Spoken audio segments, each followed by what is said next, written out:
Vous vous souvenez?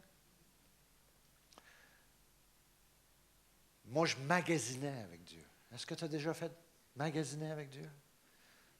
Est-ce qu'il y a des dames qui ont déjà magasiné avec Dieu? Lève la main. Oui, good. Seigneur, est-ce que tu aimes cette robe?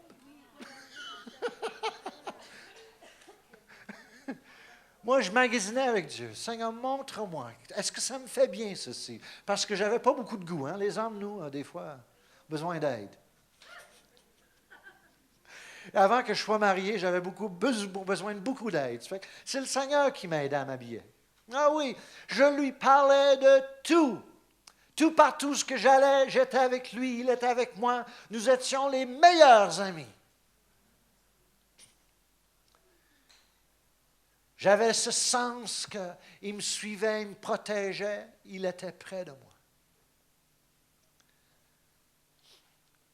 Et quand on est en amour comme ça, on lui parle tout le temps, je lui parlais tout le temps, toute la journée.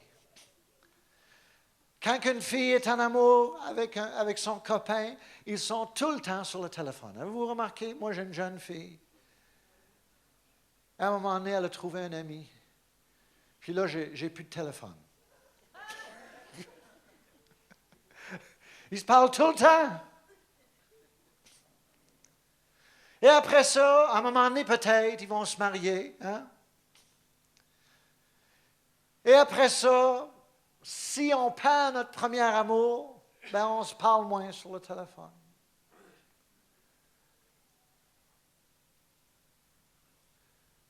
Votre femme fait les œufs le matin et les rôtis sont durs. Hein?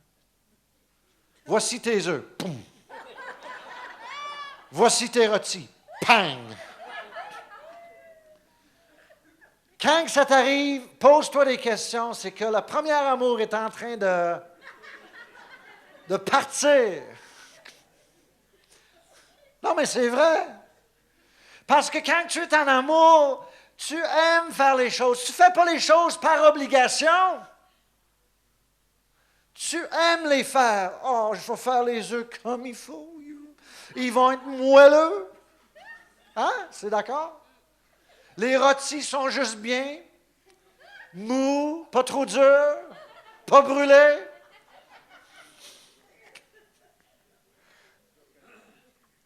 À un moment donné, les croyants perdent leur premier amour et ils viennent à l'église. Ils sont à l'église parce qu'il faut. On rentre dans l'auto. Bang! Est-ce que les enfants viennent? Oui, j'ai réussi à attacher un, je l'ai l'autre. On y va à l'église.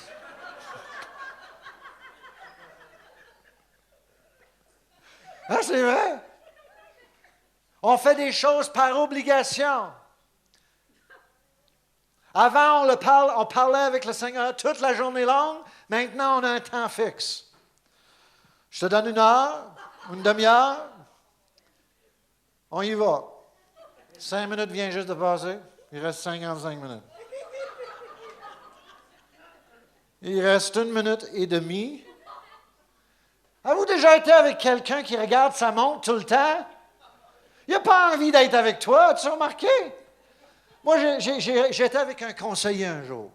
Hein? Les fameux conseillers. Ils mettent leur montre à l'envers comme ça.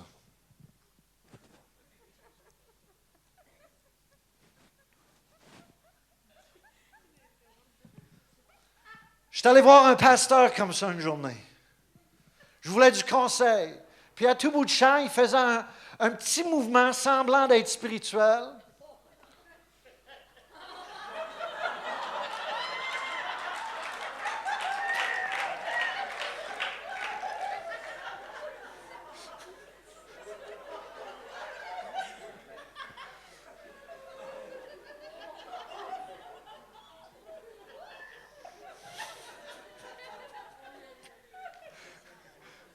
Quand il fait ça, tu sais qu'il a hâte que tu partes. Mais penses-tu que le Seigneur, lui, quand on va vers lui, puis là, on est à genoux, puis on est en train de regarder notre montre, sais-tu qu'est-ce qu'il est en train de dire? Écoute, va prendre un break, là. Tu n'as pas besoin d'être ici, relax. Savez-vous quand est-ce qu'on a perdu notre premier amour? Je vais vous le dire. Attachez vos ceintures, parce que je vais tout virer à l'envers, complètement. Pouf! Avec la parole de Dieu, tout virer.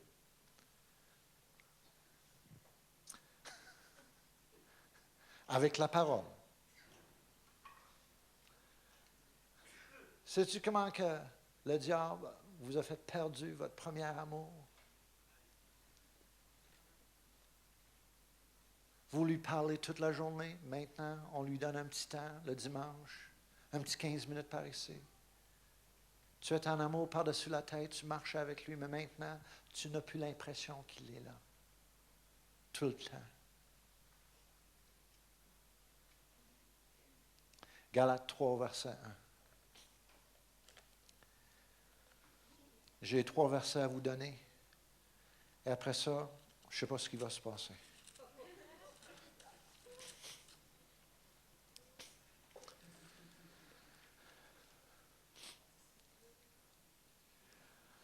Ô Galates, dépourvus de sens, qui vous a fasciné pour que vous n'obéissiez plus à la vérité? Vous, aux yeux de qui Jésus-Christ a été peint comme crucifié. Voici seulement ce que je veux apprendre de vous. Est-ce par les œuvres de la loi que vous avez été sauvés? Non. Que vous avez reçu l'Esprit, ou par la prédication de la foi? Êtes-vous tellement dépourvus de sens après avoir commencé par l'Esprit? Voulez-vous maintenant finir par la chair? C'est que c'est le Saint-Esprit lui-même qui te présente à Jésus puis à Dieu le Père. Donc, quand on est né de l'Esprit, on commence par l'Esprit. C'est l'Esprit qui a commencé l'œuvre en vous. C'est l'Esprit qui convainc le cœur et on est né de l'Esprit.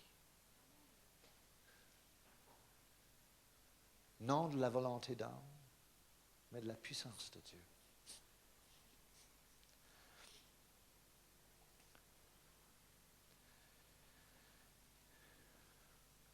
C'est un phénomène qui se passe dans beaucoup de régions, beaucoup d'églises. La plupart des mouvements du Saint-Esprit commencent par l'Esprit et finissent par les œuvres.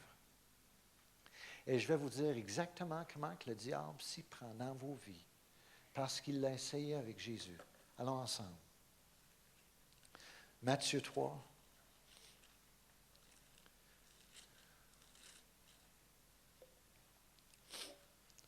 Au verset 17. Et voici une voix fit entendre des cieux ces paroles. Celui-ci est mon Fils bien-aimé, en qui j'ai mis toute mon affection. C'est le Saint-Esprit qui est survenu sur lui et qui lui a dit qu'il était le Fils bien-aimé de Dieu. Au moment de votre salut, le Saint-Esprit, comme pour moi, est venu témoigner à mon esprit que j'étais son enfant bien-aimé, en qui il avait mis toute son affection. Ah ben tu dis non, c'est impossible, il a mis toute son affection en Jésus, mais pas en toi. Ah oui, parce que je suis co-héritier avec le Fils. Donc j'hérite tout ce que le Fils hérite. Et quand le Saint-Esprit est venu sur moi, il m'a dit, voici mon Fils bien-aimé, bien-aimé, en qui j'ai mis toute mon affection. Dieu m'a montré son affection. Le Saint-Esprit m'a montré que j'étais un bien-aimé. J'étais précieux à lui.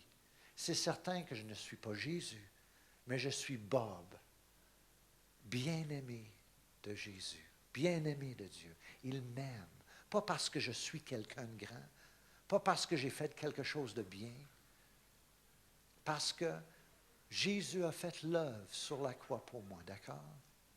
Maintenant, le prochain verset, le prochain verset, c'est le prochain chapitre. Tout de suite après, c'est marqué « Alors, Jésus fut amené par l'Esprit dans le désert pour être tenté par le diable. » Donc, normalement, dans le grec, nous devrions lire ces deux versets-là ensemble. Lisons-les ensemble. Au verset 17, 3, 17, et comme une colonne, et ces paroles, et voici une voix fit entendre des cieux ces paroles. Celui-ci est mon Fils bien-aimé en qui j'ai mis toute mon affection. Alors, Jésus fut amené par l'Esprit dans le désert pour être tenté par le diable. Le même esprit qui lui avait dit, « Tu es mon Fils bien-aimé », cet même esprit l'a amené dans le désert pour être tenté. Et c'était quoi la tentation? La tentation, c'est l'épreuve de notre foi.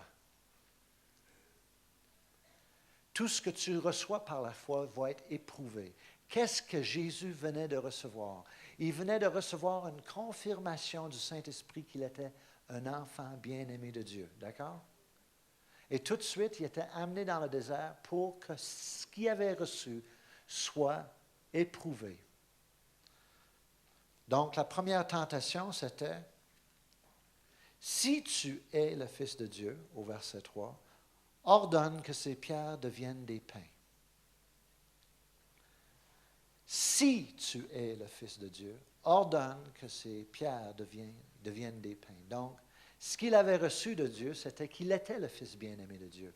La première tentation, c'était un doute qui lui avait été lancé. Si tu es vraiment le Fils de Dieu, prouve-le en changeant la pierre en pain.